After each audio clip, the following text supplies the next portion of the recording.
ladies and gents, welcome to another Stampin' Up demonstration. My name's Amanda and today I'm going to show you how to make this triangular treat box. I have borrowed the design for the box, the actual shape, from another demonstrator. I'll leave her link below. I was asked by one of my ladies, one of my subscribers, and a friend, if I would try and do this and show her how it's done. And so I did, and this is what I came up with. I've changed the original, not the design, but the decoration ever so slightly. I've used a different sentiment. I've added a bow, and I've closed mine with a magnetic fastener. It's really, really cute. It opens all the way up, so you can fit your little sweeties or whatever you want in there. It's just a cute, different kind of a shape. And without further ado, I'm going to show you how to make it. Right, so what you need first of all is a sheet of cardstock, and I have used, I'll just zoom out slightly if I can, some real red cardstock from Stampin' Up, and it is cut at 9 3/4 by 7 inches. And then we need to do some scoring. So, on the long side, which means you're picking the 9 3/4 inch length, we need to score at 1 3/4, 4 1/2, no sorry, 4 1/4, beg your pardon, and 7 1/4. I will put all of these measurements on my blog, ladies, and I'll leave a link below so you can go and write the measurements down if you wish to. So we've got, again, 1 3/4, 4 1/4, 7 1/4 inches. Turn it and score at 2 inches and 5 inches, and that's all the scoring there is. It's really, really simple, really easy to do is this box. Now, we need to cut some parts away, so the bits that we need to keep, if I turn it this way as a visual guide, this short flap here is the closure flap. Okay, so we need to keep that. This is the bottom. So we need these two flaps here that are attached to the biggest square. The rest of it we don't need, so we can cut that away, that and that. Okay, ladies? So the bottom two corners can be cut away. This is the bottom corner. You've got your shortest square at the top. That is your flap. This is your bottom. Just for purposes of knowing what it is that I'm cutting away. Okay, so watch it. If you're going to do it, watch it again and keep checking. I'll just bring you my template. This here is the short flap that closes. Okay, then this is the other part, which is like the back piece. So this bottom square is what you need the side bits attached. Keep them attached because they're going to fold in and glue. All the rest of it you cut away. So there's a visual guide for you. Let me just trim that again because it's not terribly straight. Make sure you double check that visual guide and cut the right parts away, or else you won't end up with the right shape. And I'm only telling you not to be bossy, but because I've done it. So learn by my mistakes, ladies, and then you will get, you know, if you listen carefully and double check, which is what I should do, but I never do because I'm always in a rush, or the phone's ringing, or the dogs are barking, or something. It's quite a madhouse. So I'm often doing more than one job at a time, which is not very good for your concentration. That's that cutaway. Save these pieces, don't waste them, because you can use them for matting and layering other things. You can use them to make your bow. Right, so we've got like a big cross shape. Now these flaps here, we need to do some scoring without a scoreboard. So turn it on its side, get a ruler and a pencil, measure the halfway mark, which is 1 1/2 inches, and just put a little line. Okay, turn it around and do exactly the same to the other side. Okay, try and do it accurately. Not on wonk. That is a Yorkshire term. Don't do it on the wonk, which means wonker. Right, so start with your scoring tool on the corner. put your ruler up against, then line it up to your pencil mark and score. Okay, carefully. So again, start at the corner and then join up with that mark there. Okay, so that you've got a triangular score line. My paper's sliding. Turn around and do it again. So I'm starting at the corner and I'm going to go up and join that pencil mark there, and then again here. Obviously have the paper whichever way around is comfortable for you. Okay, so that's all of our scoring. Now what we're going to do is we're going to do the matting and the paper layering. Let me just go back in shot. Now I've already cut my pieces. I'll tell you the measurements, and again they will be on my blog. If you cut it carefully, you'll have it so that the paper runs, you know, consistently all the way along. So for the flap here, we need 2 pieces because I'm going to mat the inside as well as the outside because I'm adding a magnet. So that needs to be 1.5 inches by 2 3/4 to give you a nice increment there. And then so 2 of those, because 1 for the outside and 1 for the inside. Then for this part here, this will be 2 1/4 by 2 3/4, and this one here is the same. So 2 of those, and then the middle one is a square. That's the square bottom, so that wants to be 2 3/4 by 2 3/4 again. The measurements will be on my blog. Go on over and visit. Not difficult to work it out though. So what I'm going to do now is I'm just going to round. This is going to be my front flap, so I'm going to corner round that.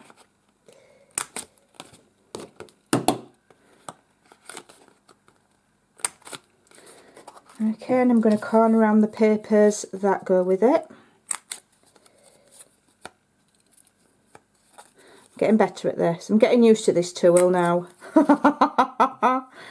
Oh, me and this tool have been, I don't know, we've not been friends. We've had wonky cuts, we've had tears, but I'm used to it now. Right, so that's those 2 cut. Now what I'm going to do is I'm just going to add my magnets, which does prolong this process slightly, but I just think a magnetic closure is so nice. I'm a little bit in love with magnets. Don't ask me why. It's just a bit of a thing. So I'm going to show you how to adhere them. Put them both together firstly. Right, now I know from experience that I can have it about halfway down. So I'm going to find the centre part, which is about 1.5. Put a mark, and then I'm going to add a glue dot to my magnet. And I'm going to add it to that little mark that I've made. Then I'm going to very elegantly stick another glue dot right on the top there. Okay.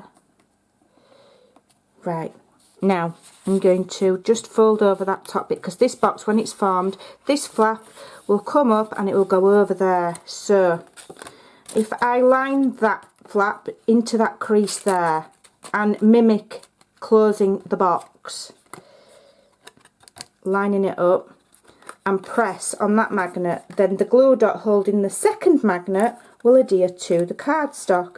And then if you very carefully prise it open, you've got your magnets in the right place. Right? Okay, so I'm going to start off by layering putting my paper layers over the magnets so they don't come off. I'm using snail.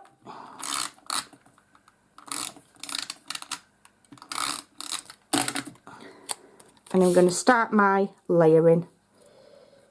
Try and get it fairly straight. Do all your matting and layering before you assemble the box. It's far easier than trying to do it when it's been put together.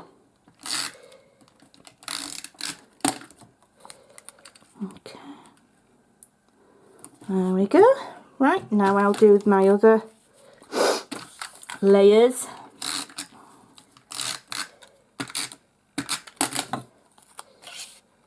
Try and speed it up a bit. Oops, that's not quite. I'm just doing it by eye. I'm not being terribly precise. But it's not, I'm not doing too bad of a job there. Am I even in shot? Am I in shot? I'm going to have that on my tombstone. She wasn't in shot. Right. And that one there. It's so pretty, this paper. Like I say, it's all running the same way. If you've got a pattern, just think about it carefully and have it all running the same way. Even upside down paper, as long as it's running the same way, looks better. Okay. I'm just going to put extra on there because it's going over that magnet, so it's going to help me keep that magnet nicely in place. There we go. Right, so now I want to crease all of my score lines, and then these, that triangular ones that I've made, I'm going to crease them inwards, like so. Don't know how many minutes I'm on. I'm just praying the phone doesn't ring or the phone or the door doesn't go, because I'm not doing so bad today. We're winning. It is a really easy box to make. You could knock quite a few of these up in no time at all. Right, now you want to attach this to your front flap with the magnet, but not to the back. So when you've got it that way and there's your front flap, you just want red line tape on these flaps here when they're folded inwards. I'm going to use snail just for quickness of the video, because the red line tape takes me forever to peel, but I would use fuse or a strong adhesive, okay ladies, because snail won't hold it, you know, for a long time. It won't. Not card to card, you need a stronger, let me just roll that in a bit so it's not showing. You need a stronger adhesive, but I'll be there forever messing about with that red line tape. Just going in with the bone folder. And there's your shape of your box. And you've got your two little flaps there, and then it comes round there and fastens nicely with the magnet like so. Okay, so that's that bit done. Now for my embellishment, I've chosen this stamp, which is actually out of the Merry Mice stamp set, which I've yet to demonstrate. I'm going to have a go and do some colouring, and it just says wishing you a festive season. It's nothing fancy, but it's just nice and Christmassy. I'm using Emerald Envy, which is the same colour green in the paper there. All the paper colours match with the inks from Stampin' Up, so that it's just easy to... And I've pre-cut what I'm going to stamp on and then what I'm going to layer on. And this is, let me just remind myself, it's 2 inch by 3/4 of an inch, and then I've gone... I'll have gone 2 1/4 by 1, yeah. So, try and get my stamp straight. Let's have a look. Oop, get that off. So, on with the Emerald Envy. I'm just going to pre-stamp to make sure I'm sort of straight. I don't think that's very terribly straight. No, it's suggesting that it is. So, I'm going to try and stamp it as straight as I can in the centre of this pre-cut card, and fingers crossed, not too bad, not too bad at all. I'm just going to very carefully, so that I don't smudge it, add some snail. See, it's not quite dry, that's because I'm rushing for the video. So then pop it down on your layered piece. Just close that ink, and then I'm going to set it on some Stampin' Up dimensionals so that it pops out a little bit. Again, being careful because that ink might still be a little bit damp. Take those off of there.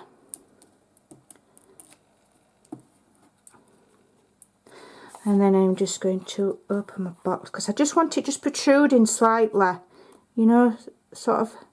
I know what I mean, like that, not like straight in the middle, just down a little so that it looks like it's part of the closure. That's not terribly straight. Let me do it again, just wants lifting up a bit. That's better. Okay, now with the scrap pieces from when we were cutting, I'm going to use this actually from earlier. If we just move that out of the way, I'm going to make 2 of this is the bow builder punch. You know, you buy these punches, use them as much as you can and get your money's worth out of them. You know, glue dots. We're nearly there, ladies, we're nearly done. We're cooking with gas. You'll have to excuse my absolutely disgraceful hands. I did have lovely long nails in the summer. I can grow them when I want to and have my hands really pretty, but I just found when I'm crafting I can't do it when my nails are long. So I cut them all off, and now I've got horrible, disgusting looking hands, so I do apologise. I'll grow them again for before Christmas so that they're nice at Christmas time. But I can't craft with long nails, it's as simple as that, I just can't do it. You've all seen how I've built this before. I just use glue dots for quickness. You can use wet glue if you've got time to stand there and hold it. My phone's pinging. That will be my husband probably wanting something. I'm just going to add these to the end. My back's aching a bit now. I do prefer filming standing up, as I've said, but it doesn't have to make my back ache. I think my table's too low. I think if I'm going to craft long term stood up, I need to raise my desk.